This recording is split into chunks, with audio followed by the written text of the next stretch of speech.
Somerset Maugham once told us that he has never pretended to be anything but a storyteller.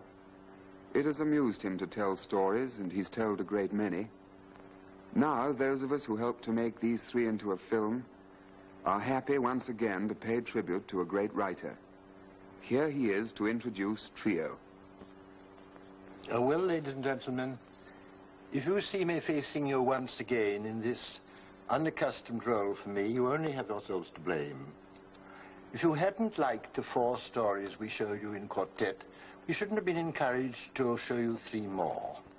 Of course, we know it's a risk to try to repeat success, and we have to leave it to you to judge if we've been well advised or not.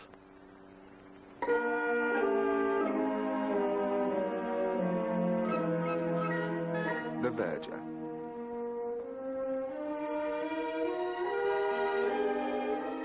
On an afternoon in May 1924, there was to be a christening at St. Peter's, Neville Square, a church much favored by the fashionable for these ceremonies. The verger, Albert Foreman, was ironing his second-best gown for the occasion. During his 17 years of service, he'd had a succession of these gowns, but he'd never been able to throw them away. And so they lay wrapped in brown paper in a bottom drawer in his bedroom.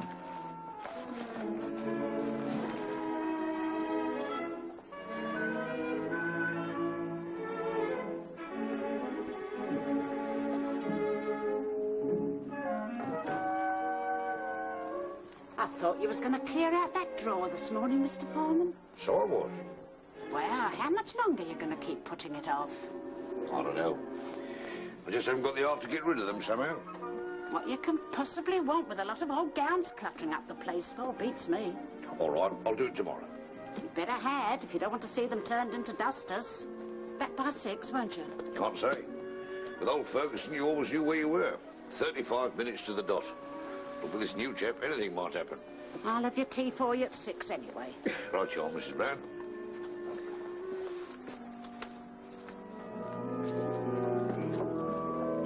Thank you. What a job. Thank you. Thank you, Verger. Very nice service. Thank you very much, sir.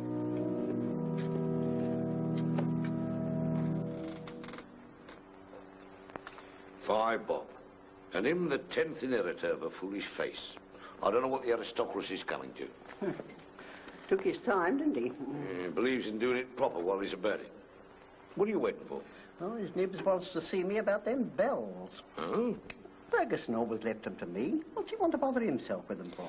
Because he's the sort that likes to have his finger in every pie. Well, if you ask me, it'll take a bit of getting used to. Foreman, will you come into the vestry a minute? I have something to say to you. Very good, sir.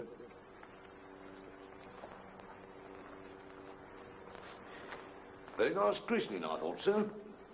Funny how the baby stopped crying the moment you took him. I've noticed they very often do. After all, I've had a good deal of practice with them.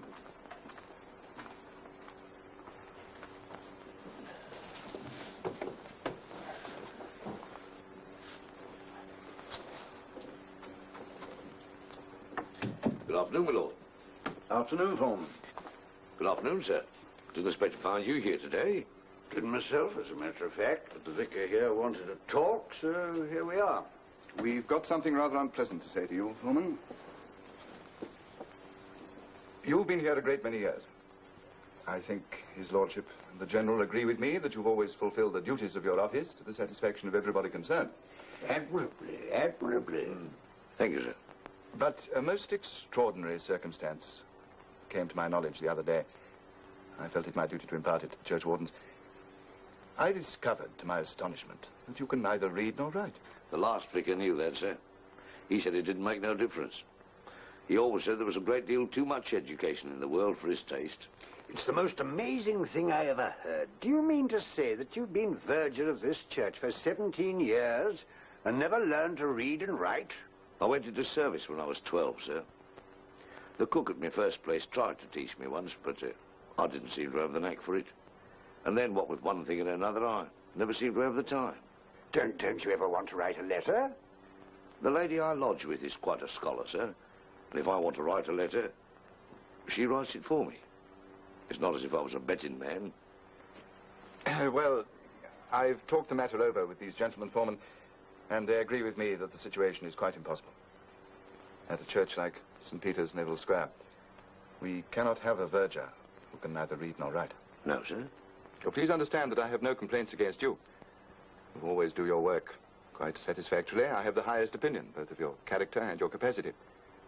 But we haven't the right to take the risk of some accident which might happen owing to your lamentable ignorance. I see, sir.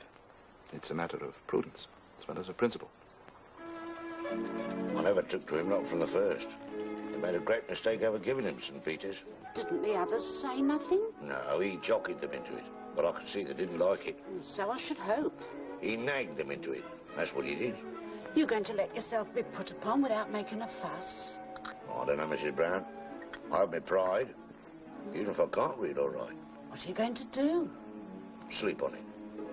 And decide tomorrow.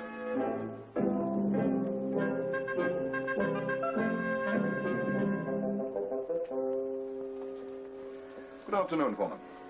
Good afternoon, sir. I have some good news for you. I met Mrs. Fitzwilliam just now. She'll have the new altar cloth ready by Friday. About time, too, sir. She's been promising it ever since Christmas. Well, now we shall have it ready for Easter. We must be thankful for small mercies. Yes, sir.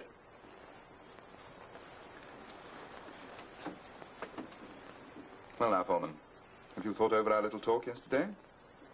Yes, sir. Well? I'm very sorry, sir. I'm afraid it's no good. Oh, come now, Foreman. That's not the right spirit.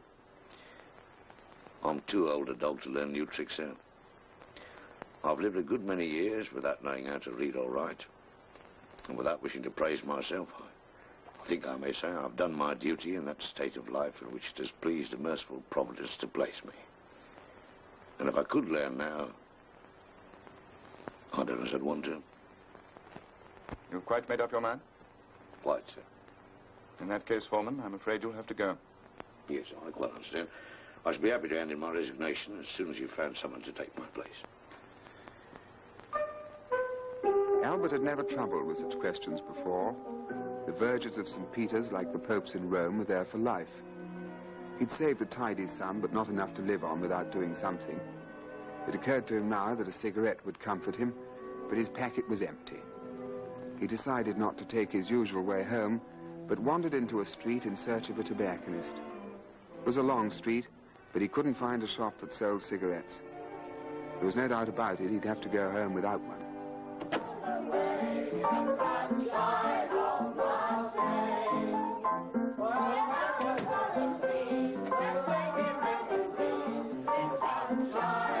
What's going on?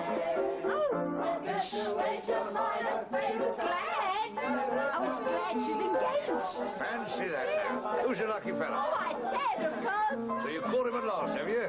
I never thought he got much of a chance. Well, I like that. He's been after me for months. right, and we're celebrating. See, have a glass of beer, Mr. Foreman. I don't think I will, thank you. Oh, come on. Well, I've just gone up to my room. I'll join you presently.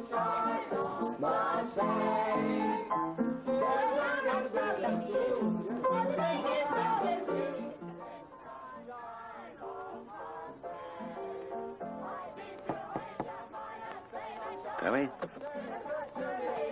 Oh, I am sorry, Mr. Foreman. I knew the minute you came in. It's that vicar, isn't it? Giving me the sack here after 17 years. Whatever are you going to do now? I don't know exactly. I've got a sort of an idea on the way home. A funny thing happened. I wanted a packet of fags, and I had to walk over half a mile before I found a tobacconist. What's so funny about that? Well, I can't be the only chap who walks along them streets and wants a fag. I shouldn't wonder but what a fellow might do very well somewhere around there.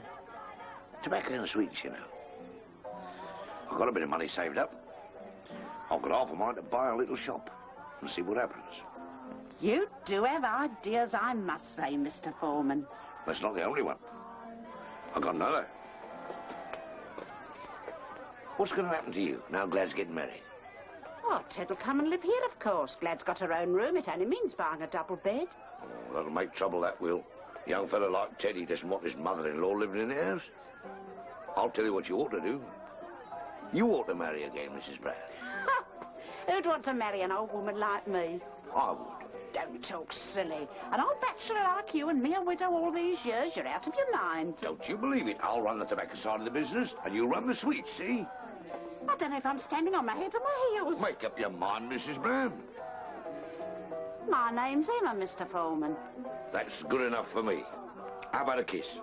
Oh, I haven't been kissed like that since my poor husband passed away. Not many widows can say that, are they? Come along, let's go and tell the others. And tomorrow we'll go looking for a shop. What a row they're making down there. What are they up to?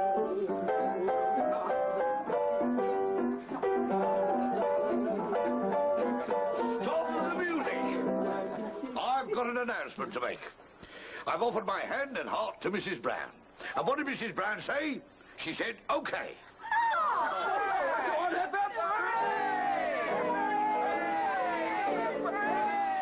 The next day, Albert and Emma went along the street and, by good luck, found a little shop to let that looked as though it would exactly suit them. 24 hours later, they'd taken it, and within a month, Albert Foreman was set up in business as tobacconist and newsagent. Very nice, too. All we want now is a few customers. Give them time, Emma. Can't expect to do much business the first day we open. Oh, look, there's a man at the window. Oh, just one of them window shoppers. Told you so. I'm as nervous as the day we were married, Mr. Foreman. Not so much of the Mr. Foreman. We've been married a month now, and it's high time you started calling me by my first name, and that's Albert. I know. The fact is, I've called you Mr. Foreman for 11 years. I can't get out of the habit now. I expect I'll call you Mr. Foreman till the day I bury you. All right, have it your own way. All I can say is it would sound a bit funny if somebody heard you saying to me in the middle of the night, "Get to your own side of the bed, Mr. Foreman. You'll have me on the floor next." I don't anticipate anyone being in my bedroom in the middle of the night, Mr. Foreman. And I shouldn't have thought you did either. Penny for suckers, please. Got a penny? Of course I have. Emma, get a penny with the suckers for the gentleman.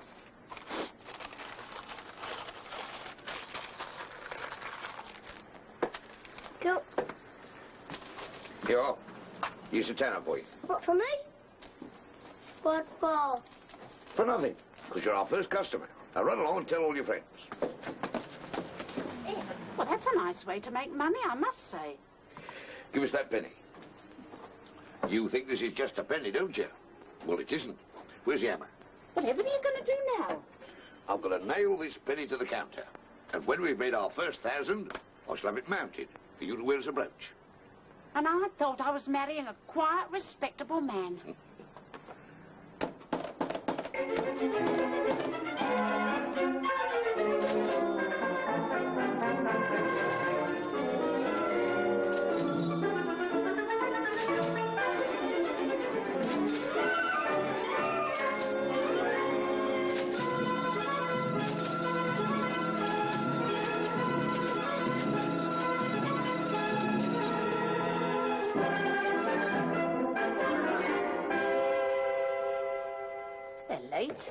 Who's they? Glad and Ted. I told you they was coming to supper. That's them. I'll go and open the door. Hello, Glad. Come on in, Ted. Hello, dear. Hello, Mum. Good evening, Ted. Evening, Ma. You can all sit down to table. Supper's just ready. For what we're about to receive, may the Lord make us truly thankful. Though I must say there are things I'm more thankful for than cold mutton. His lordship's getting quite fancy in his old age. Now, what's the matter, Glad? You look as if you've been crying. So you do, Glad. Ted been knocking you about? That I haven't. What's the trouble then? Well, she's expecting. I know that. That's nothing to cry about. Tell him, Ted. I've got the sack. Oh, Ted. There's me expecting and no money coming in. I don't know what we're going to do. Now, stop crying, Glad, and just listen to me. We haven't done so badly since we opened the shop. In fact, we've made a nice little profit. If we can make a success out of one shop, there's no reason why we shouldn't make a success out of another. You can't do a thing like that. You're out of your mind. No, I'm not. I'll get another shop and put Ted and Glad in to manage it. Dad, you wouldn't do that. And I'll tell you another thing. When the baby's born, we'll have a slap-up christening at St. Peter's, Neville Square. To take care that this child be brought to the bishop to be confirmed by him so soon as he can say the creed, the Lord's Prayer, and the 10 Commandments in the common tongue, and be further instructed in the church catechism set forth for that purpose. Now will the parents and the godparents come with me to the vestry, if you please? We're all right, eh? Thank you.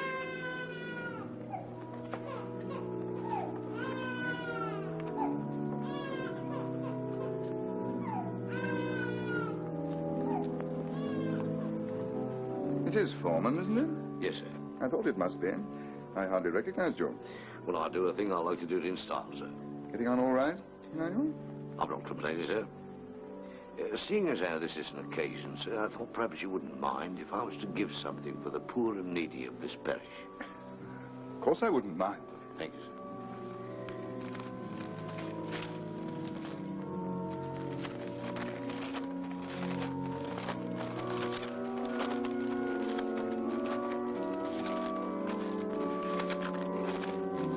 £50, sir.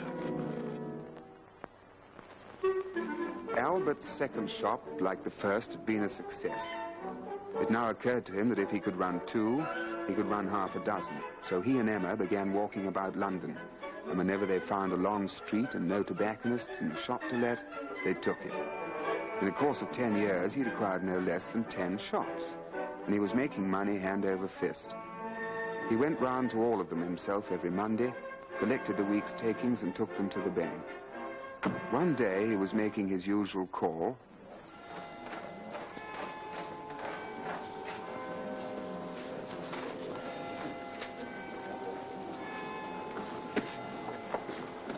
Good morning, Mr. Foreman.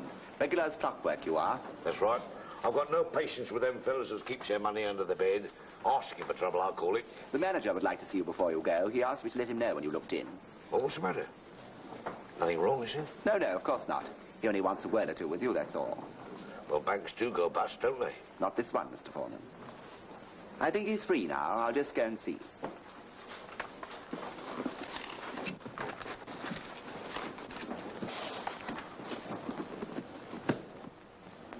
Mr. Foreman, will you come in, please?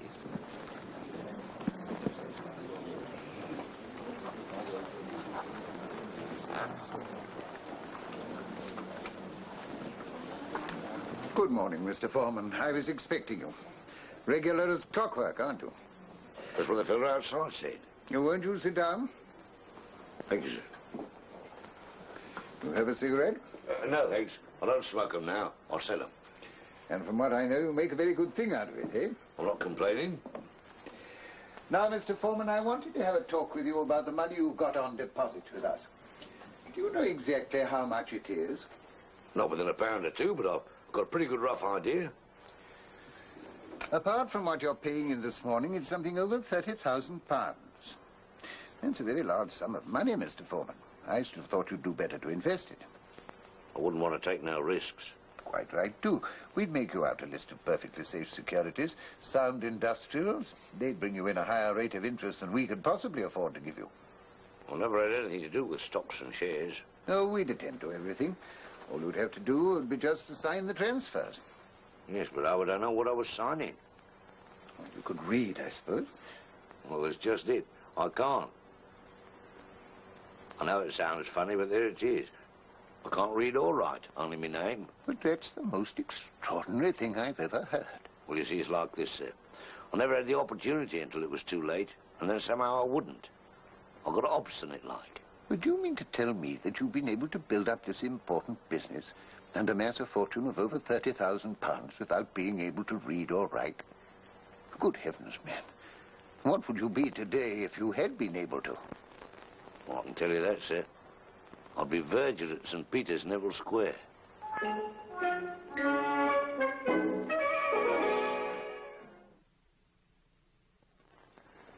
Mr. Noel, I believe, is a story of my own invention. But I shouldn't like to have to go into the witness box in a court of law and take my oath on it. I think I might venture to make a use of a phrase of Dr. Johnson's and say that if a story is good, it's unlikely to be new, and if it's new, it's unlikely to be good. The fact is, we storytellers, like the hero of a celebrated poem, have come too late into a world too old. Mr. Noel. I was prepared to dislike Max Collada even before I knew him. The war had just finished, and passenger traffic in the ocean-going liners was heavy. Accommodation was very hard to get, and you had to put up with whatever the agents chose to offer you. I'm sorry, Mr. Gray. I'm afraid there's only a single berth in a cabin for two. Oh, that's all right, my boy. Thank you very much for all the trouble you've taken. I know how difficult it is. Well, look forward to seeing you tomorrow, eh? Goodbye. Goodbye. Who's next? Me. I think I'm next. That's right. You're next after me. My name's Collada. K-L-A-D-A, Collada. You've got a berth reserved for me on the Queen of the Indies. My name's Ramsey. One at a time, please. Collada. British subject. I was before this gentleman. Is that right? Gentlemen. After such a compliment, I can only say yes. Fella, the floor's all yours. My name's Ramsey. You've had a message about me from the Colonial Office. Oh, yes, Mr. Ramsey. You're going to Aden, aren't you? And that's right, with Mrs. Ramsey. Excuse me, I'll get your tickets. Thank you. VIP, I suppose. No, just a civil servant. You're taking your wife to Aden? Why not? But that climate. My wife's had 2 years alone in London already. Okay, fella, she's your wife. Here we are, sir. Mr. and Mrs. Ramsey, cabin 102, deck A. Oh, thank you. Good morning. Good morning. See you aboard. My name's Collada. You got a berth reserved for me on the Queen of the Indies, stopping off at Portside. I'll just see if your name's on the list, sir. You like a cigar, huh? I don't smoke, sir. Oh, you don't know what you're missing. I get them made special. Same fellow what makes for the Aga Khan and Winnie. I'm afraid, Mr. Clouder, we can't get you on the Queen of the Indies. Oh, yes, you can. I'm afraid not, sir. You see, we have 1 cancelled berth and 7 ahead of you on the waiting list. Now, where's your boss, huh? He can't see you at the moment, sir. Oh, can't he? Where's his office? Over there? He's rather busy at the moment. Yeah, so am I. I can spare him 5 minutes.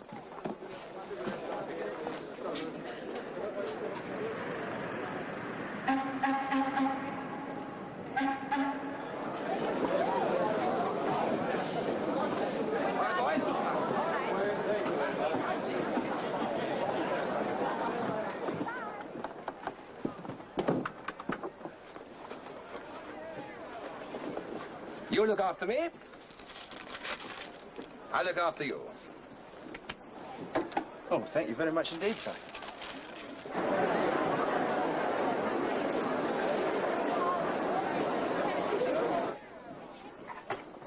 Who am I sharing with, Stuart?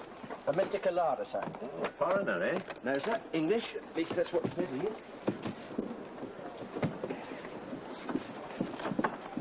Thank you, Stuart. Thank you, sir. Good heavens.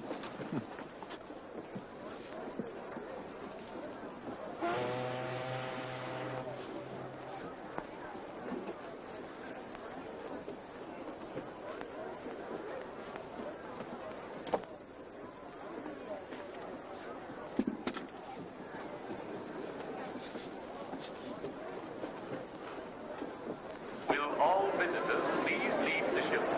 The gangways are about to be lowered.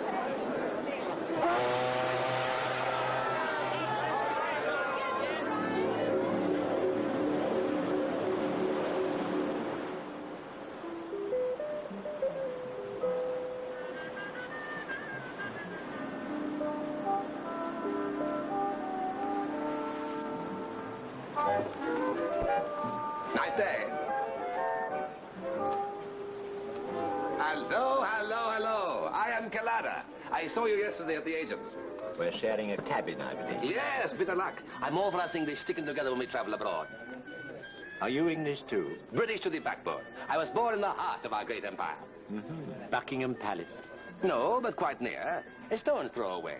They used to have to change the guard on tiptoe so as not to wake me up. I was a very delicate child. What's your racket? I beg your pardon. I'm in the precious stones and jewelry business, and I don't mind telling you there's no one in the trade knows more about it than I do myself. The three on the floor. What you say your racket was? I didn't say, but if you particularly want to know, I'm in the civil service. Groundnuts? No. I happen to be an economist. Ah, I hear the finances in Hong Kong are not too good. I suppose you're going out there to... How did you know I was going to Hong Kong? There isn't much I don't know. I must go to the dining room and get a seat at table. Wait a minute, it's all been fixed. I got you a seat. I thought we were sharing the same cabin and we ought to sit at the same table.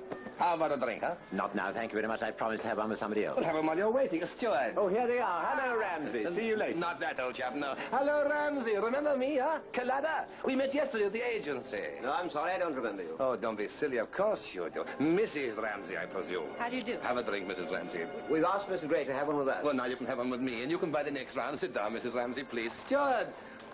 We have a long trip ahead of us, and the sooner we get to know each other, the better. How you like the ship, Mrs. Ramsay? Could be worse, eh? It seems to be quite comfortable. Not a bad crowd on board for this time of the year, huh? Well, we haven't really met anybody yet. If there's anyone here you want to meet, just let me know and I'll fix it up in a jiffy. I don't think we need trouble, you. You're going to Aden, aren't you? I don't think you like. It's very hot. I know it very well. There's very little Mr. Kalada doesn't know well. That's right. Steward.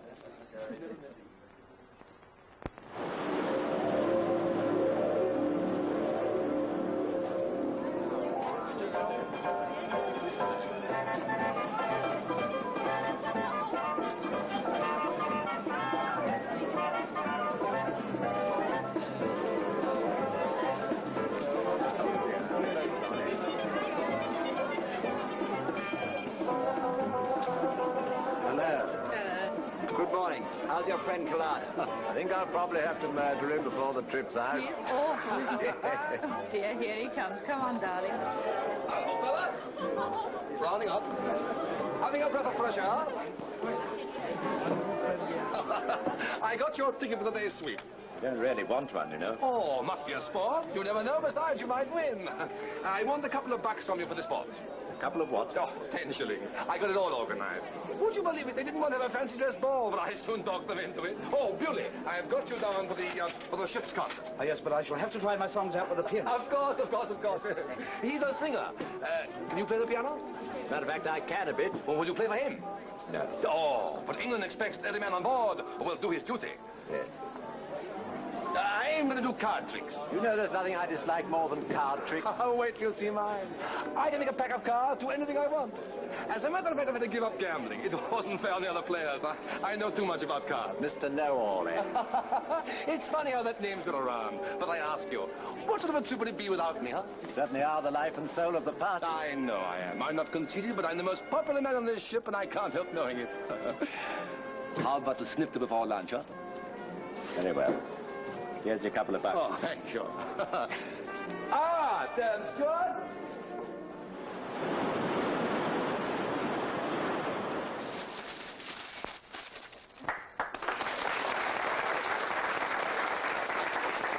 You think that was clever? You haven't seen anything yet. And now, ladies and gentlemen, for the grand finale. I'm going to show you a trick that only 4 men in the world can do, and I taught the other 3. Now, for this trick, I shall need the assistance of 2 members of the audience. And to show you I don't mind who they are, I'm going to pick them out myself. Mrs. Ramsay, will you be good enough to lend me your services? And you, Mr. Fellows? No, Mr. Clara, Oh, please. come along now. Don't be shy. Nothing to be shy about. I'm not shy, am I? Now, give him a big hand, ladies and gentlemen.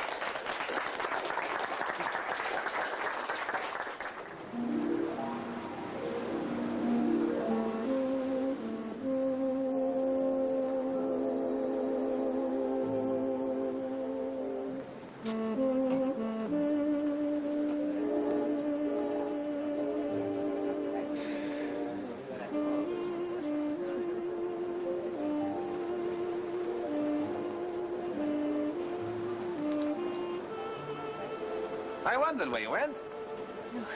It's so hot in there, I thought I'd come out here for a breath of fresh air. Me too. Let's go to the boat deck, huh? Why? Wait, it's cooler up there. It's quiet. We can have a little talk. I'm quite happy down here, thank you. That's a nice stone you got in that ring.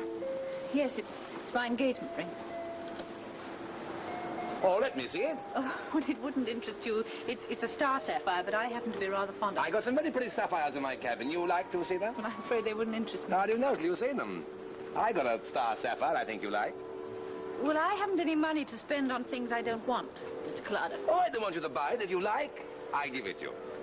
Are you trying to make a pass at me? Of course. You don't blame me, do you? I think you're the best looker I've seen in donkey's years. Mr. Collada, my husband is a very jealous man. If I told him about this, he'd probably... Well, anyway, he wouldn't like it very much. You wouldn't do that. You're too much of a lady. Oh, will you please go away? I haven't offended you, have I? Yes, you have. Very much. I can't think why. What I do? If a fella falls for you, he can't help it, can he? After all, it's very flattering for a fella to fall for you. You can't deny that. Depends on the fella. I suppose I'm just not your type. Oh, well, you can't blame me for trying, can you? But most people I like me liking. Yes, I suppose you do have your triumphs. There's no accounting for taste. No ill feeling. Not on my part? No, of course not. Why should there be? Bless the spirit. Good night. Good night. God bless.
Tie my tie, will you, for me, darling? Stand still, silly. Can't help it. It's so wonderful to have you again after 2 whole years away from you. During which time I expect you were consistently unfaithful to me. I was not. You're the only girl in the world for me. And well, you know it. You do know it, don't you? Yes, of course. There you are. I shall be ready in a minute. You did miss me sometimes, didn't you? Yes, of course, all the time. It was hell for me. I was terrified you'd meet somebody you liked better.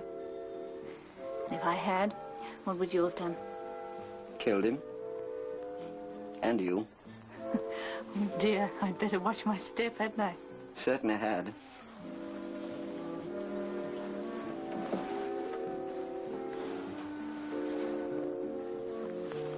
Those are new, aren't they? Yes, do you like them? They look very expensive. Don't know how you do it on what I give you. They didn't cost much. £8, as a matter of fact. Really? Yes, I got them in one of those places in Oxford Street. Well, nobody would ever know. Oh, well, that's a relief anyway. Come on, we're late enough already.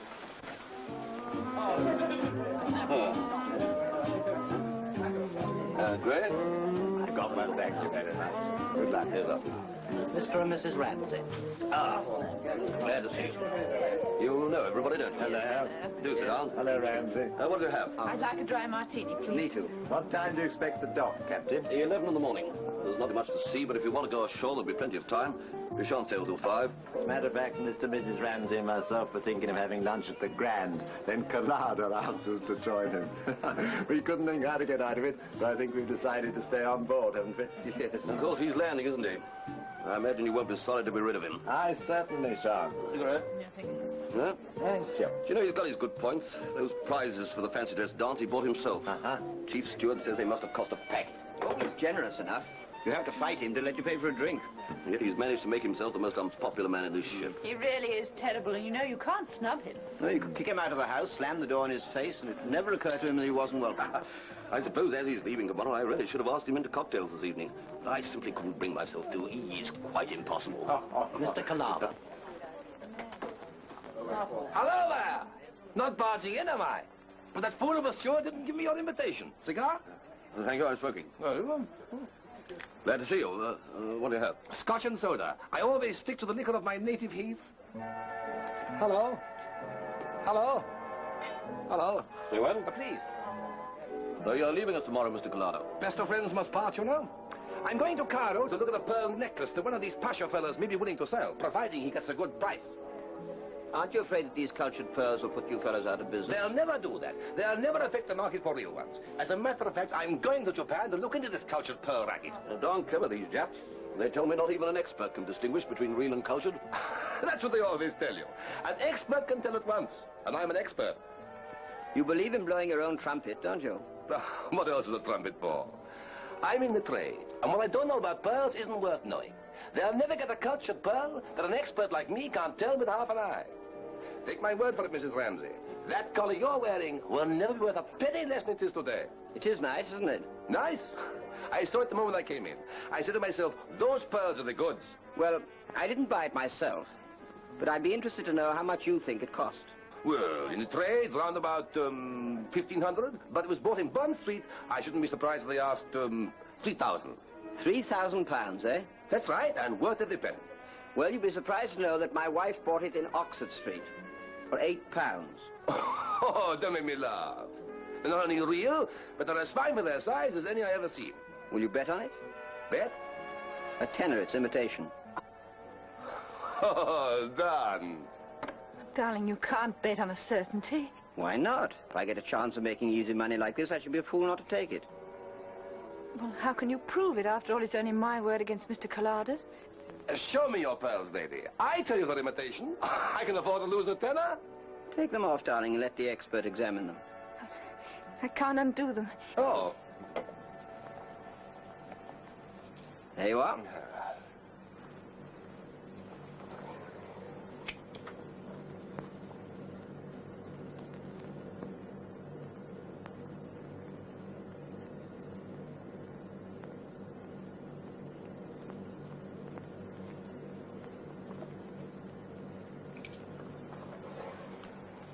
I was mistaken.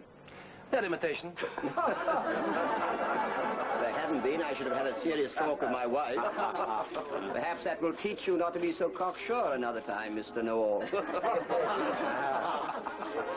Never mind. We all make mistakes.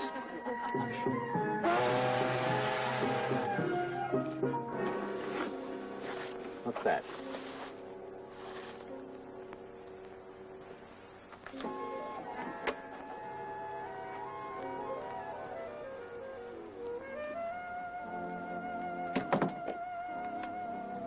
It's for you.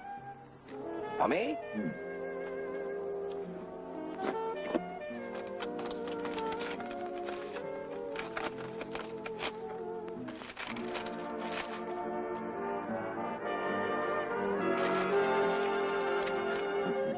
The pearls were real, then. If you had an attractive little wife like Mrs. Ramsey, would you let her spend 2 years alone in London while you were in Aden? Mr. Know-all. Call me Max.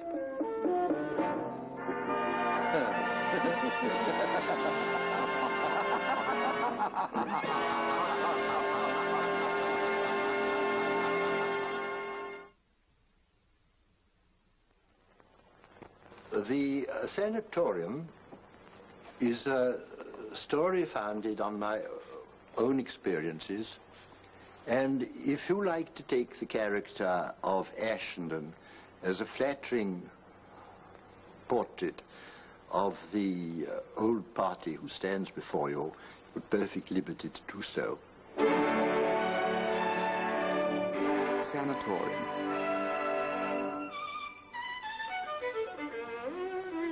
Ashenden had contracted tuberculosis of the lungs, and since at the time there were reasons that made it difficult for him to travel to Switzerland, the specialist he saw in London had sent him to a sanatorium in the north of Scotland.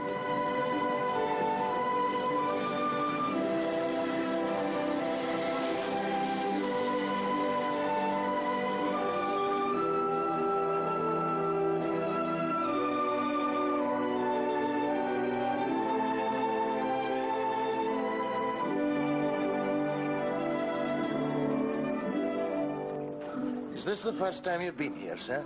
Yes. I thought I hadn't seen you before. You say that as though most of them come back again. Oh, there's quite a few that don't.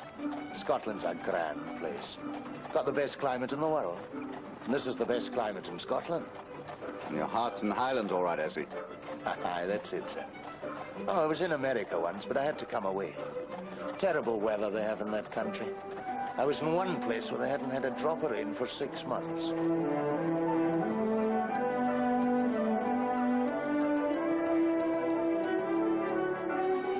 That's it, sir. Up there on the hill yonder, behind the firs. Oh, yes, big place. Aye, it's a real house, all right.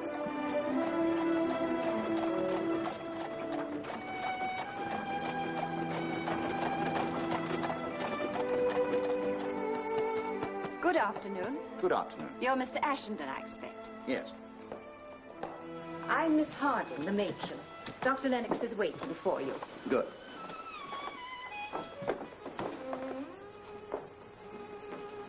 This way, Mr. Ashenden.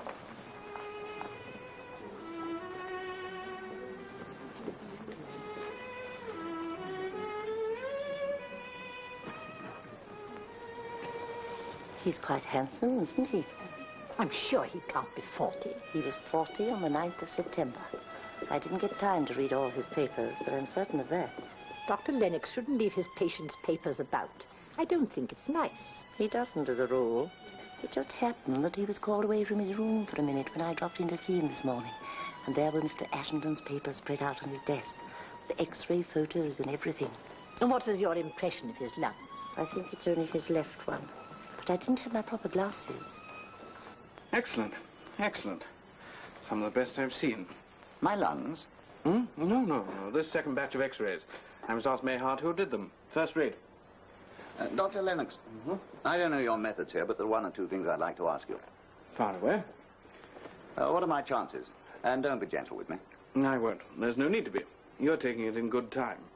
You mean you can do something about it? We can't guarantee anything, of course. It depends so much on yourself.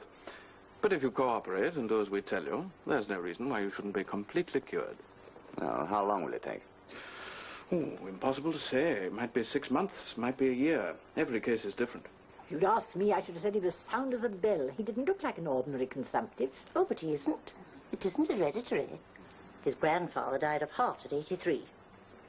And his father had a rhomboid. A rhomboid? Yes. But a rhomboid's a thing they use in drawing lessons. Well, that's what his father died of. Unless it was my wrong glasses. I'll show you to your room. You'd better go to bed right away. Go to bed? But I haven't had a day in bed since I had measles when I was 9. Well, now you're going to make up for it by having 6 weeks. 6 weeks? Not a day less. Well, what am I supposed to do all day? Eat, sleep, and read. Is that all? Isn't it enough? Well, I shall want a lot more books. Oh, if we've a grand wee library here. I'll get you a few to be going on with. That's very good of you. Not a bit. I once read a story of yours that changed my whole life. Who's that playing? Oh, that'll be Mr. Campbell. He's your next-door neighbour. So I hear. Don't you like music? In moderation? They do say Mr. Campbell only plays to annoy Mr. MacLeod up above in number 26. apparently he succeeds. Oh, they're a pair, those two. But you get used to them. We all have. There. Kitty, bye.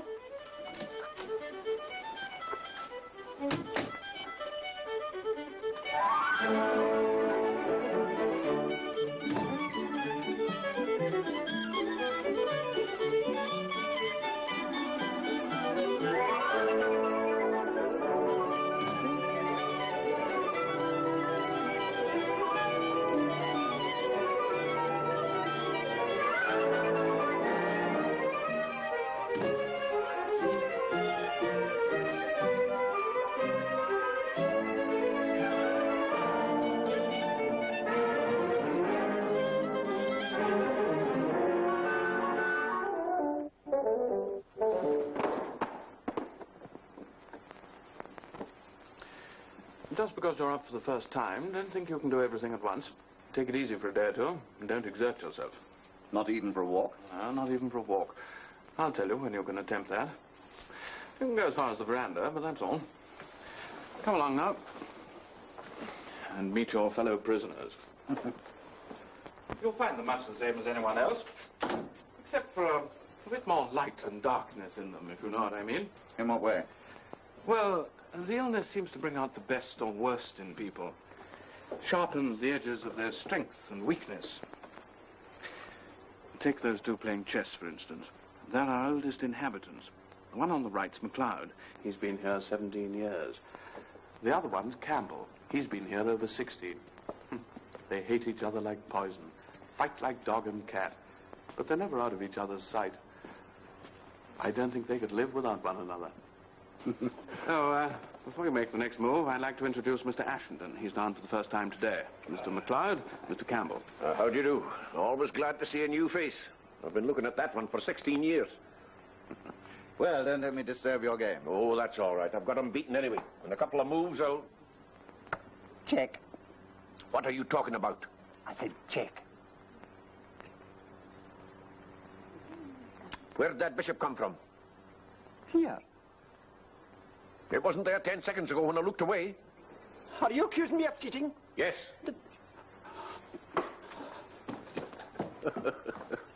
He's always like that when he loses. Do you play? Not much. Pity. Mr. Ashenden's down, I see.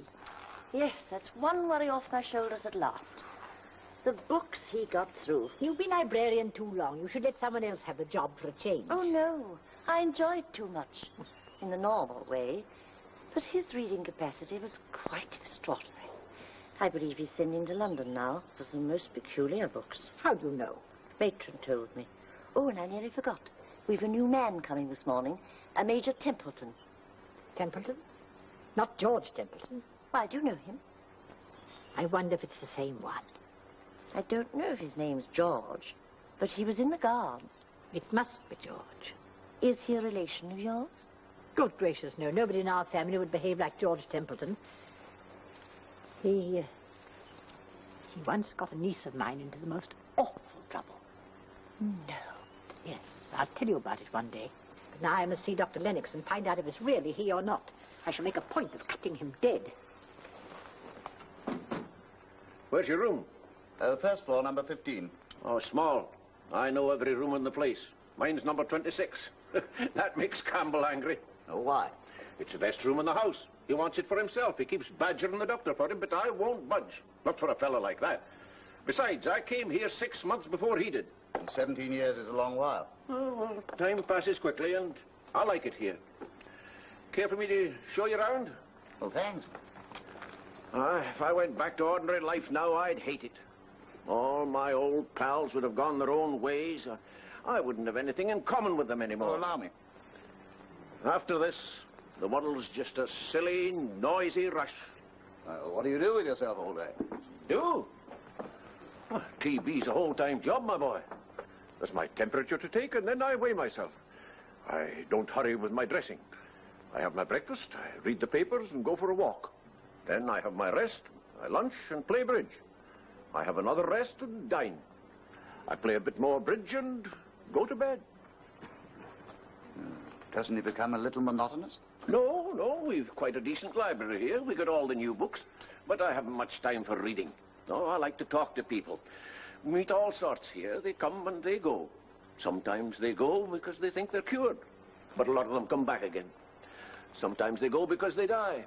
I've seen a lot of people out, and I expect to see a lot more. Mr. MacLeod is all for looking on the bright side of things. Aye, with a smile on my lips and a tear in my eye. Burns. That's Scott. Oh, well, it was one of them anyway. Miss Bishop, this is Mr. Ashenden. How do you do? How do you do? She's English, but she can't help that. How long have you been here? Only 2 years. Dr. Lennox says I'll be all right in a few months' time, and I can go home. Don't be silly. Stay where you're well off. That's what I say. Good morning. Good morning. Major Templeton, That's right. will you come along in?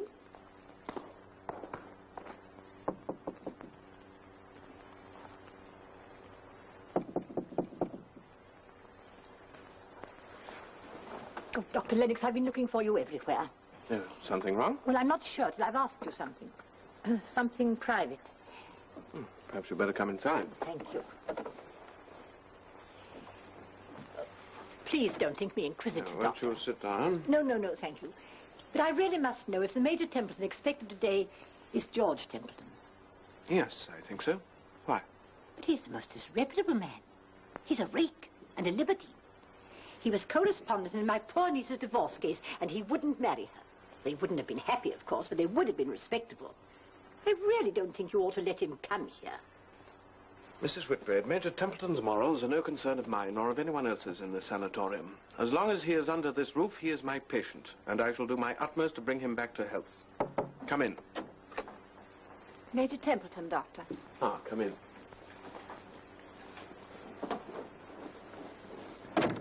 Who's that old girl? I seem to know the face. She's one of our patients. Well, sit down. Thank you.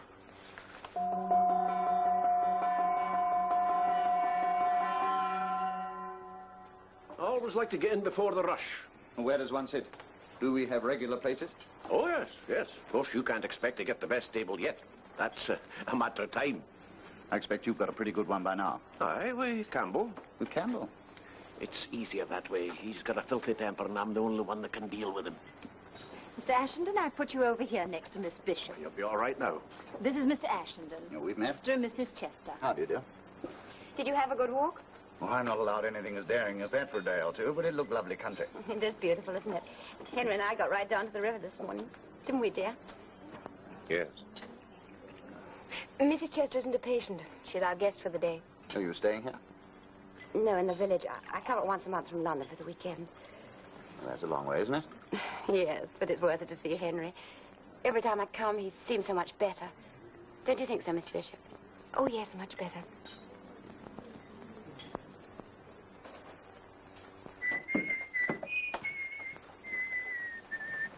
Hello. You're Templeton, aren't you? That's right. I'm pleased to meet you. I'm Campbell. Do you like music? Yes, very much. Good. There's not many here do. Would you care to hear me play a little? I don't pretend to be a great artist, but I'm not bad, really. I promised Lennox I'd be ready for him at 3 o'clock. Oh, that's all right. I'll find you. Come on.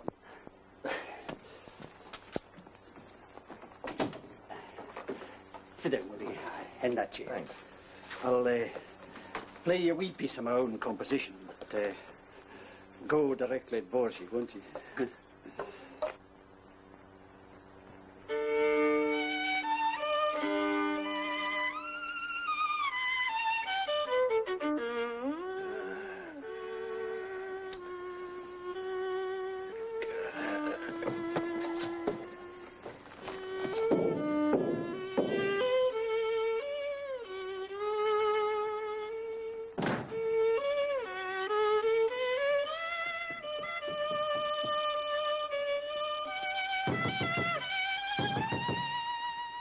Take no notice. You're going to stop that row, aren't you? I'll tell the doctor if you don't. You know perfectly well I'm allowed to play when it's not in silence hours. If you could play, yes, but not that infernal squeaking. And you, I don't know who you are, but you sit there encouraging him, egging him on. Oh, come, I think he plays rather well. Oh, you do you? I wonder if you'd say that if you had that same blasted tune for 15 years, year in, year out. What? You don't know one tune from another. You never did.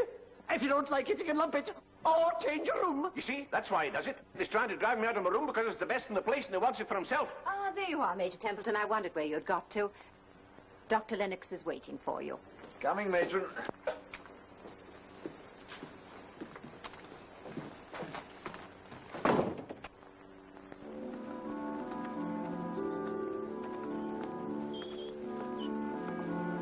Not so fast, Helen. I'm not as strong as you are. Sorry, dear. Would you like to rest a bit? We've got all day. You've got all your life. For the present, dear, we've only got the weekend. Don't let's spoil it all by quarreling again. I don't know why you wanted to waste the money. We really can't afford it. I'm glad you mentioned money. That's what I really wanted to talk to you about. I thought there was a catch in it. Oh, Henry, please. I'm sorry, dear. What is it? Sit down, dear. Do you remember the Austins? They went to India 3 years ago. Yes, why? Well, they're back, and they can't find anywhere to live. There's only the two of them. I thought it might be a good idea if we let them have half the house. They pay decent rent, and you wouldn't have to let Tom help us. I know how that worries you. Well, dear, what do you think? Why ask me? I thought we ought to talk it over. After all, our home's always meant so much to us. Our home's nothing to do with me anymore. It is, Henry. It's as much yours now as ever it was. All your things are there, just as you left them. Well, throw them away, give them away. I'll never use them again. Don't, Henry. You're right to think about your future and plan for it. But leave me out. You just seem to enjoy hurting me. Well, you shouldn't begrudge me that little pleasure, my dear. I shall be dead soon, and you can go on living for years and years and have a good time. It's not fair, Henry. Everything that's humanly possible is being done for you here. Then why don't they take more notice of me? Why don't they bother when my temperature goes up? Because they've given me up. They know it's a waste of time. They know I'm for it. There's no need to torture yourself like this. Why should this happen to me? Why? It's cruel and unjust. I could understand it if I'd led a wild life, played around with women, kept late hours. I should have deserved it then. But I haven't done any of these things. It's monstrously cruel. Lots of people here are worse than you are, Henry. Much worse. Oh, come on. It's not like you to be so full of self-pity. You're just like all the rest of them. Come on, jolly him up. Pretend it's not as bad as it is. Well, I know what the truth is. You can't fool me. Look, Henry. Shall I let the Austins have the house or not? I don't care what you let them have, as long as you leave me in peace. I only want to be left alone. Strange how the Chesters quarrel. I hear he looks forward to her visit so eagerly it's almost pathetic. And now that she's here... Anticlimax, probably. Cigarette? No, thanks. Strictly forbidden, doctor's orders. Same here. Lennox tells me if I don't give him up, he'll give me up. Well, one can live forever, and I've had a thundering good time. In the army? No, you are, aren't you? I was. Retired 3 years ago. Cramped my style. I've had a lot of fun since then. Now, what sort of fun? Oh, you know, racing, hunting, shooting. South of France in the summer. It's a great place for the girls. So I've always heard. I like it pretty. It's one of my weaknesses. You married? No. I'm not either, and I don't intend to be. I like my freedom.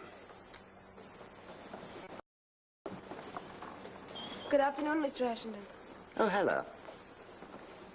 Who's that? Miss Bishop. Easy on the eye. I wouldn't try anything there if I were you. Why? Oh, she knows her way around. She's not as unsophisticated as she looks. How did you find that out? Huh? I had a talk with her after lunch. She's been in one sanatorium or another for the last 8 years, poor kid. I wonder if she'd like someone to hold her hand and be a big brother to her. I wonder.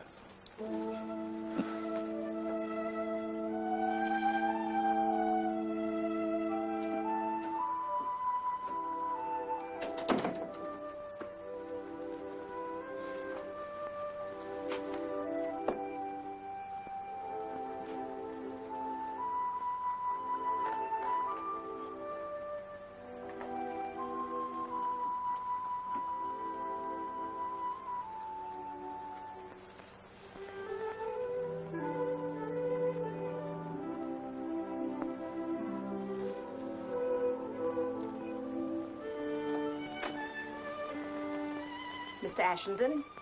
Oh, yes, matron? 7 o'clock bedtime. Oh, so early? So late, you mean. You should have been in bed at 7, not just going. By the way, has anybody seen Major Templeton? He went into the library about half an hour ago. I haven't seen him since. Thank you. What would you advise me to read? I don't know what your tastes are. What about Jane Austen? Oh, I've never heard of her. Hasn't your education been rather neglected? Dreadfully.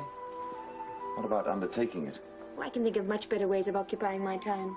Such as? Minding my own business, for instance. There's a Sherlock Holmes. Why don't you take that? Putting an end to the conversation? That could be the idea. 7 o'clock, Major Templeton. What of it? Your bedtime. Bedtime? But I'm in the middle of a most intriguing conversation with Miss Bishop. Maybe, but we can't have you burning the candle at both ends. Come along now. Oh, all right. Look, I'm to be allowed out for my first stroll in the morning. Will you come with me? Well, I'm not very strong yet. Well, if you put it like that, I don't quite see how I could refuse. There's a kind lady.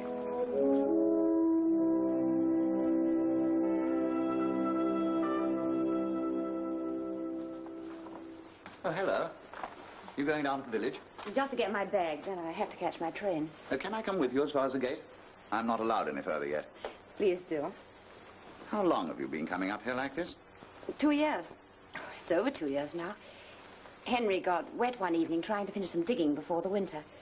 We'd just bought an extra bit of land to make a little currant garden. He caught a cold and, well, it turned to this. He's getting on all right now. Do you really think so? I'm so terribly worried.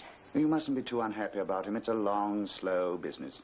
I know I shouldn't talk about it, but, well, I can't help it. I love Henry.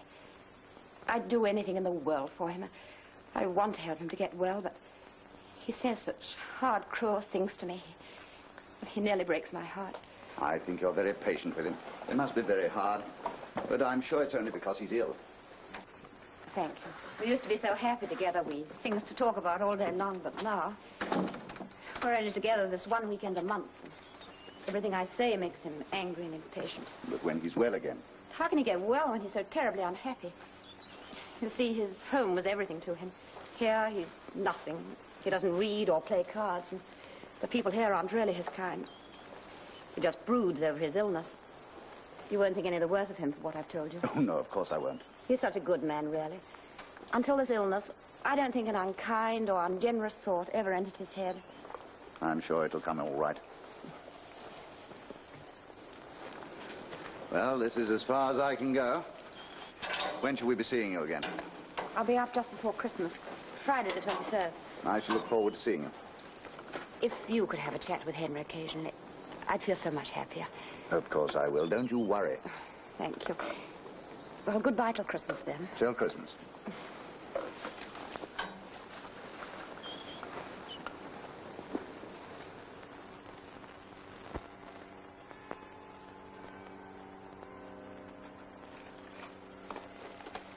I'm sorry Mrs. Hammond won't be here to see this. She was always so keen on a tree. Still, it's good to know she'll enjoy it in her own home this time. Yes. Oh, hello, Mr. Ashenden. Hello. I hear you had quite a long time with the doctor today. Nothing bad, I hope. Oh, no. Just my monthly checkup, that's all. Satisfactory? Quite. If all goes well, I shall be out of here by the spring. We shall be sorry to lose you, Mr. Ashenden.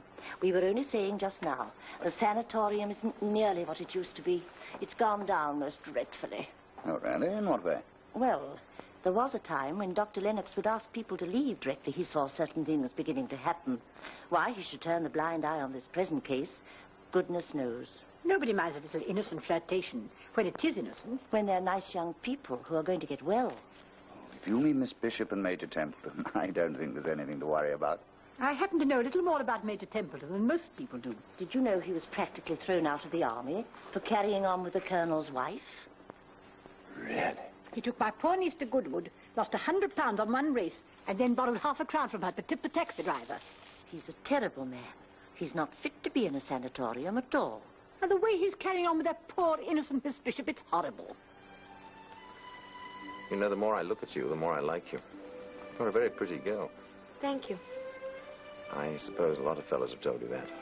A certain number, but it hasn't got them any further. That's not very encouraging. It wasn't meant to be. You know, I've been in and out of sanatoriums for the past 8 years, and I've developed quite a technique for dealing with predatory males. Oh, and you think I'm a predatory male? You have all the earmarks. You're frank, if nothing else. The chances are that we shall be here for a good long time. And I think it just as well we come to an understanding right away.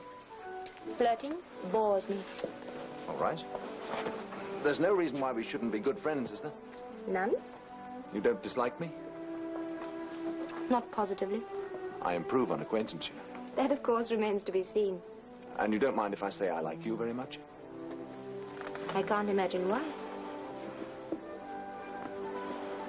You know, I've never met anyone like you. Would it be inquisitive if I asked how many women you've said that to? Dozens. That's better. You know, I think we're going to get on very well together. And that's the first kind word you've said to me. I think you're bad. Thoroughly bad. A lot of women rather like that in a man. Which is rather attractive. I wouldn't deny that for a moment. I suppose you wouldn't let me kiss you. I can't think of anything I'd like less. Oh. Well, let's change the subject. Talk about something else. Yes, let's.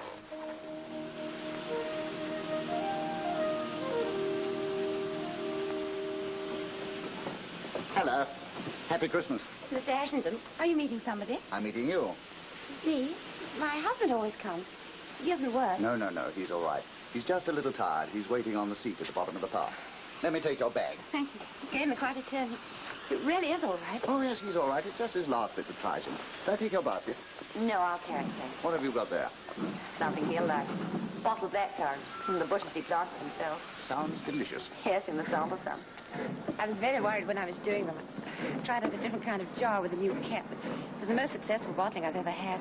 Henry would be so pleased. I'm sure he will. All right, coachman.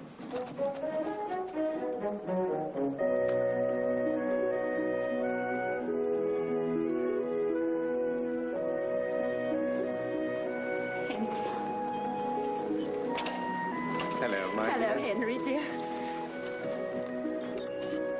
Was it a nice journey? Lovely. Quite the best I've had. I got a corner seat all the way. How are you, dear? You look much better. Doesn't he, Mr. Ashington? Oh, he's all right. I'll take that. Yes, you might as well have it now as later. With my best wishes, Henry, for a very happy Christmas. What is it? The blackcurrants from the garden, of course. Don't you remember I promised to bottle you some? Are you mad bringing those up here? Haven't I enough to bear without your doing this to me? I'm sorry, Henry. What have I ever done to you to make you come torturing and tormenting me? I'm sorry, dear. I didn't think. You didn't think. This time you did think.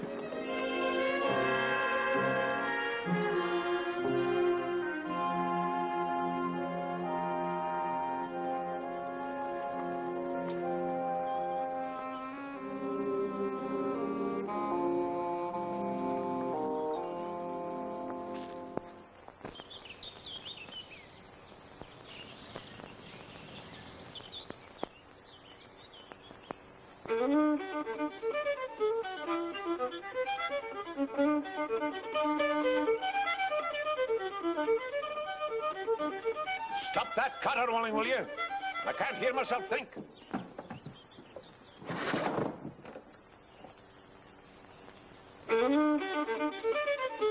Campbell, will you stop that filthy row? Do you hear me? Stop it!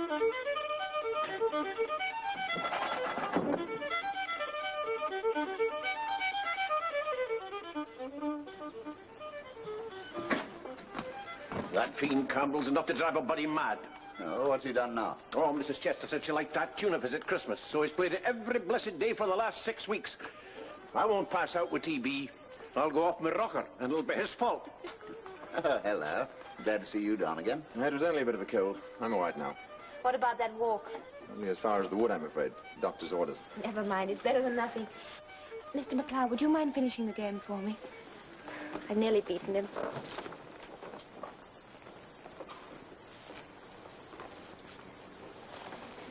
I wonder if there is anything between these two.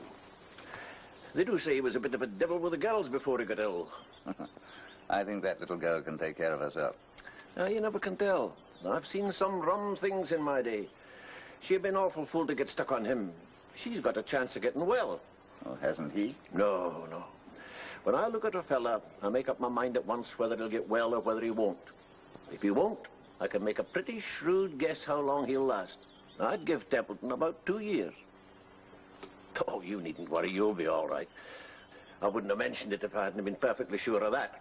I don't want Lennox to hoof me out for scaring his patients.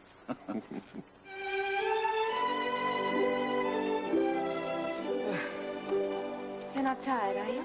I'm never tired when I'm with you, Evie. You know, when they told me I'd got to come up here, I never thought I could stick it. I'd be bored stiff. You've made it for me, Evie.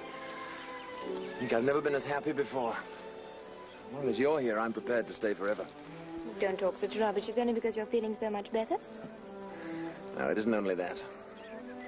I suppose it hasn't escaped your notice that I've fallen in love with you. Would you take my advice? Always. Then fall out of it. Ask me to buy you a pearl necklace or jump over the moon, and by George, I'll do it. But don't ask me to fall out of love with you. In the first place, I can't. And in the second place, I don't want to. Bad business, isn't it? I suppose you're not in the least in love with me. What a fool I should be if I were. You once told me you had a technique for dealing with predatory males. Yes. How many of them tried to make love to you? Dozens. I'd like to wring the necks of every one of them. Do you know I very nearly called you darling then? Why didn't you? Wouldn't have meant anything anyway. Hard as nails, that's what you are. Oh, yes, I've got a beastly character. Well, that's a lie. You're the sweetest, kindest, prettiest girl in the world. Here's the afternoon rest bell. Curse the afternoon rest. We'll get into trouble from Dr. Lennox. Don't you think the time has arrived when you might let me kiss you? Well, I haven't given the matter much thought, but if you think it'll give you any pleasure, just once and just there. Just once and just there?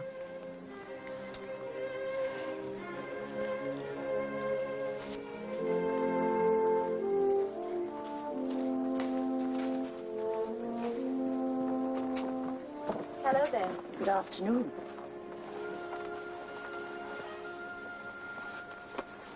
Did you see the guilty way they let go of one another's hands? And her hair all ruffled up? Might have been the wind. There isn't any wind. Good afternoon, ladies. Good afternoon, Mr. McLeod. May I sit down? Oh, do, please. Am I right in supposing that both you ladies have the good name of the sanatorium at heart? We certainly have. Aye, well, then you'll agree with me the time has come for the senior residents to take a strong stand, to decide once and for all whether this is to be a high-class sanatorium or a monkey house. Indeed we do, and I'm very glad you're taking the lead, Mr. McLeod. I dislike intensely the necessity of interfering with other people's pleasure. Pleasure, you call it? I can think of a very different name. Oh, well, so could I, but let us be charitable and call it pleasure. We must force Dr. Lennox to take drastic measures. Shall we get up a deputation? No, I have a better idea. A petition. A petition to be signed by all the senior residents. Won't it be a little difficult to put a complaint like this into words? Oh, but why? It's perfectly simple and straightforward. I've got it here already. I've gone straight to the point without mincing matters. We, the undersigned, being resident patients of long standing in your sanatorium, hereby demand that you shall forthwith restrain Gordon Percival Campbell from slowly driving us mad by the incessant playing of his violin. We further demand that if he is caught playing within a radius of 1 mile of this sanatorium, he shall be requested to leave immediately. There. Now, if you two ladies will just sign it, eh? But, what has Mr. Campbell's violin got to do with it? Do with it? Well, that is it. But we thought you were talking about Miss Bishop and Major Templeton. But why should I? They don't play violins. But you must have noticed the disgraceful way they're carrying on. Well, what does that matter? It doesn't keep you awake.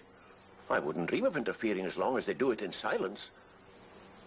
And I wouldn't dream of stopping poor Mr. Campbell from playing his violin. I like it.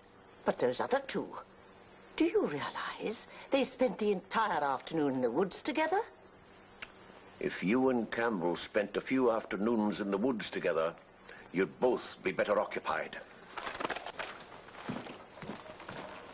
Let me give you a cup of tea, dear.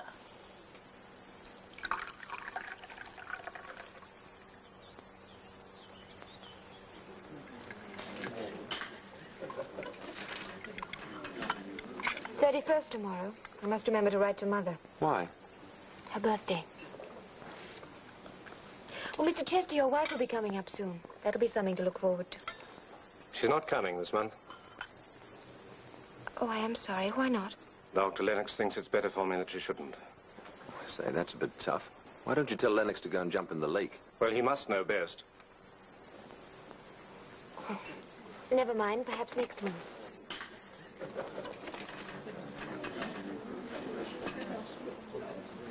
I'm terribly sorry. You'll miss her visits dreadfully. I asked Lennox to write until her not done. Oh, but why? Because I can't stick it anymore. I spend the whole month looking forward to her coming, and then when she's here, I hate her. Oh, come now. I do resent so awfully having this beastly disease when she's strong and well. It maddens me to see the pain in her eyes. What's it matter to her, really? I'm sure it matters a great deal. Well, they pretend to care, but they're jolly glad it's you and not them. Don't you think you'll make her unhappy by not letting her come? She'll have to put up with that. I've got enough with my own unhappiness without bothering with hers. Well, that's a bit hard on her, surely. It's all very well for you to be so unselfish. You're going to live. I'm going to die, and I don't want to die. Why should I? It's not fair.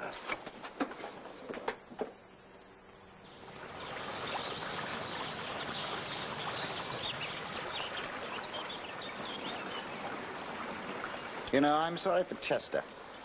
He doesn't seem able to stand up to things like the others. Oh, that's because he's sorry for himself. You know, they say suffering ennobles, but it's not true. As a general rule, it makes men petty, querulous, and selfish. Oh, I haven't noticed that much here. Oh, here. Not much suffering in the sanatorium. Slight fever that goes with TB excites rather than depresses, you know. By the way, when am I due for another checkup? Oh, come along in tomorrow. Better make it the afternoon. Oh, don't worry. You're all right. I'm hanged if I am. Oh, what's the matter? I haven't had a bite for 2 hours. Now, this is the one taken the day you came. You see the band patch? Here. Hmm? Now, this is last week's. You see? It's completely healed up. Good. Well, when are you going to throw me on? Oh, give it another month, and then you can go home. Unless you're thinking of settling down here for the next 17 years, like our friends Campbell and MacLeod. You know, I owe a lot to those two fellas. They've done more for my cure than your treatment. They're the best comic turn we've had here for years.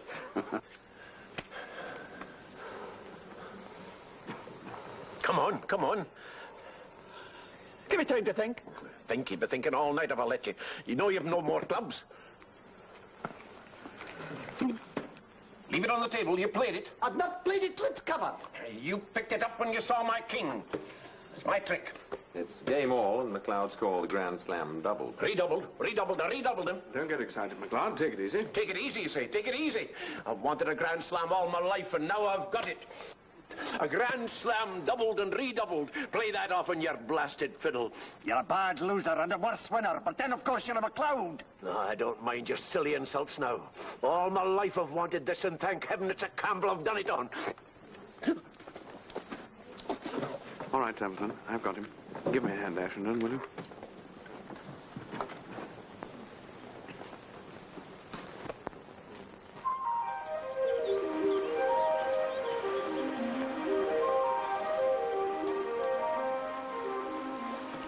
Hello. I've brought you a few flowers. That's sweet of you, but how on earth did you get them up here? I had them sent up from London. How very wrong and extravagant of you. They do smell sweet. Evie, would it surprise you if I asked you to marry me?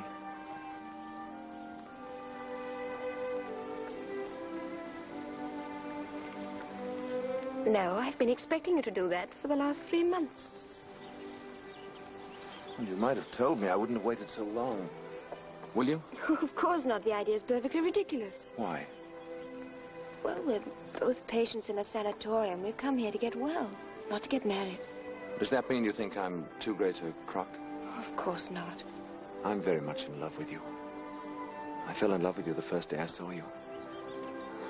Do you remember the day you were so beastly to me? That clinched it. Why have you never been married before? That's an easy one. Because till I met you, I've never met anyone I wanted to marry. Oh, it's absurd. It would be perfect madness for a pair of crooks like us to get married. But? I wonder if by any chance I'm in love with you. It would be nice for me if you were. You see, I don't know what it feels like being in love. Is it like being a bit tight? Much nicer. Oh, I wouldn't know. I've never been tight. But if it's being all of a dither when a particular person comes into the room, then I suppose I am in love with you. My sweet.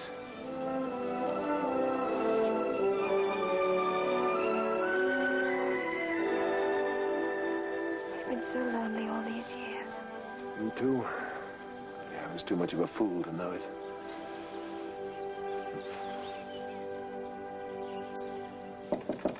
Come in.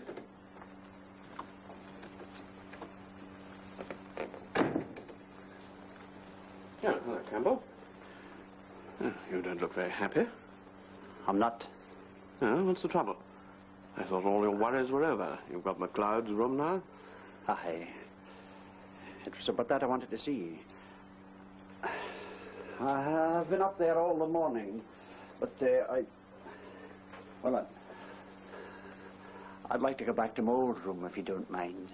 Oh, good heavens, man. You pestered me for years to let you have MacLeod's room. You pestered me to get him out of it so that you could have it, and now, George, you come here saying you don't want it. I know. Dear, oh, dear. Look, Campbell, you are a funny chap. Why don't you ever play a violin now? I haven't heard you play it since MacLeod died. It's no fun anymore.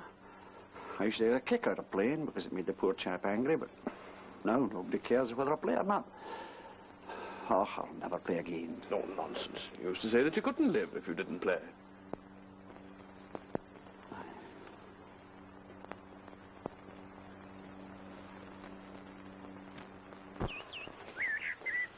What today?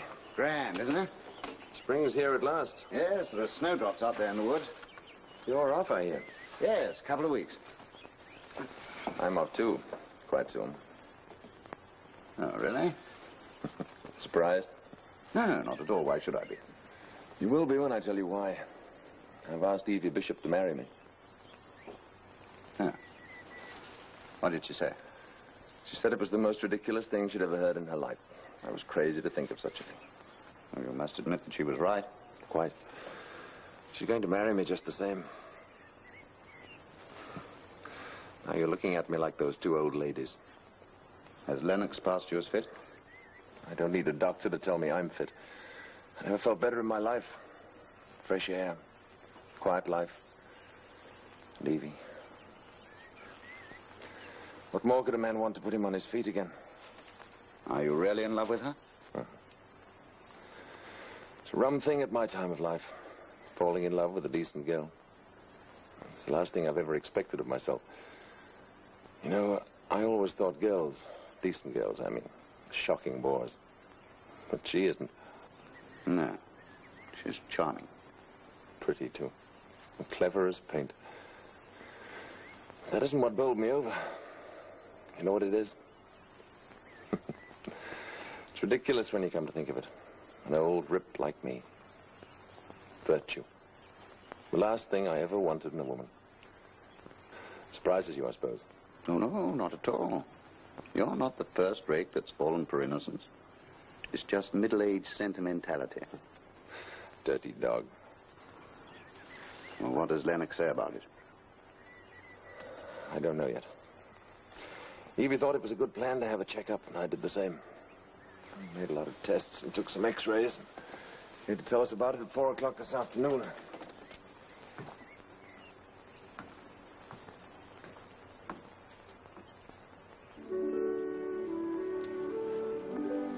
When are they seeing the doctor?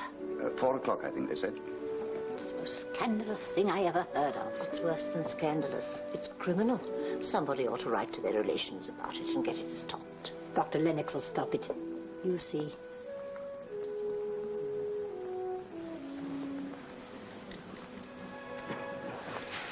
Put that away. Have some more tea. No, thank you. Yes, I will.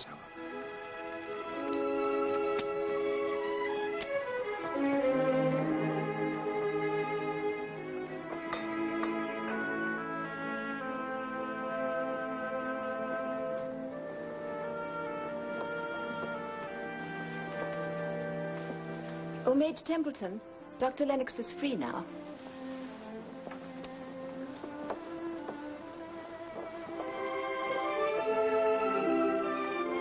Good luck.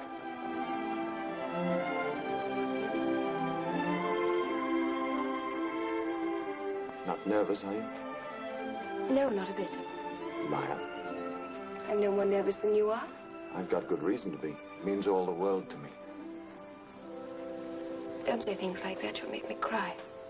Hang it all, I can't help it if I'm so much in love with you I can't see straight.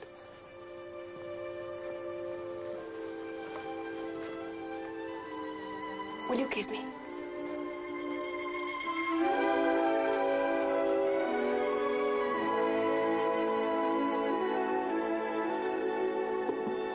Come in.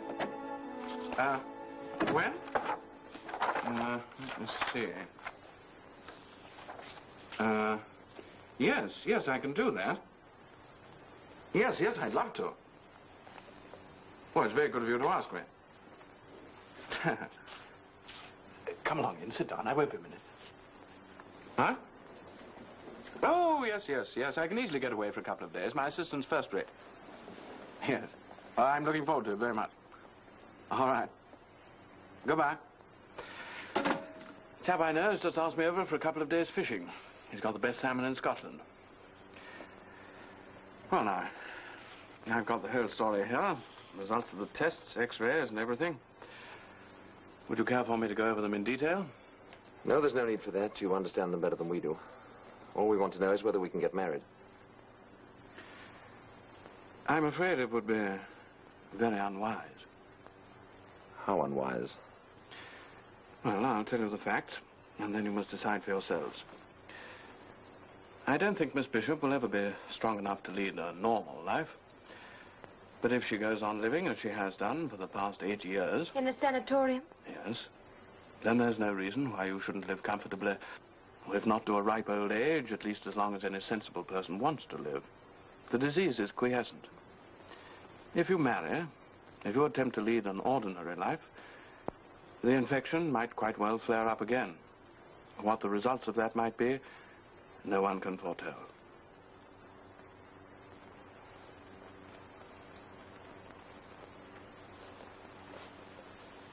And how about me? Your case is different. I wouldn't be as brutal as this if I could avoid it, Templeton. But since you've asked me, I must tell you. If you marry, you'll be dead in 6 months.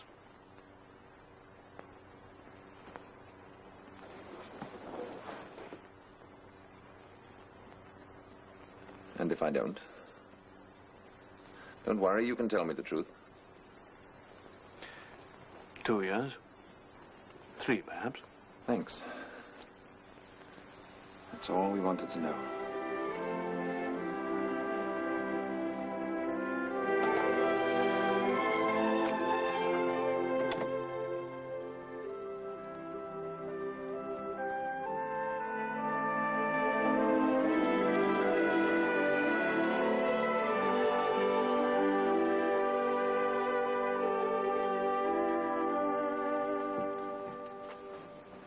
It's as I said, Dr. Lennox has stopped it.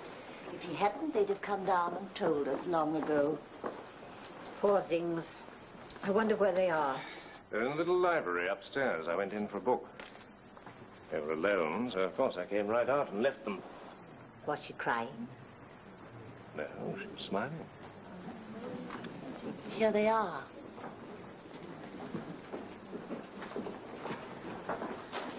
What's the matter with you two? You're looking as pleased as Punch. Oh, nothing very much. We're just going to be married. You're not. But we are. Well, when's it to be? As soon as we get the license. We want to be married here.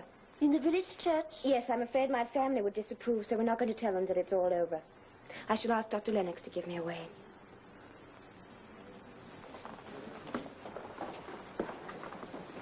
Mr. Chester, I would so much like your wife to come to the wedding. Do you think she would? Well, Do please ask her. It's kind of you to want her. I'll write today. Thank you.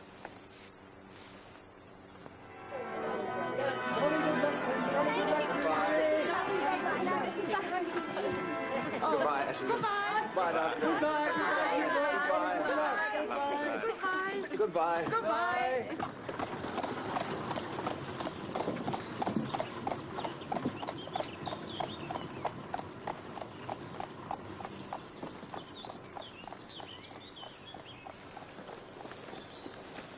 I've been unkind to you, my dear. I want you to forgive me.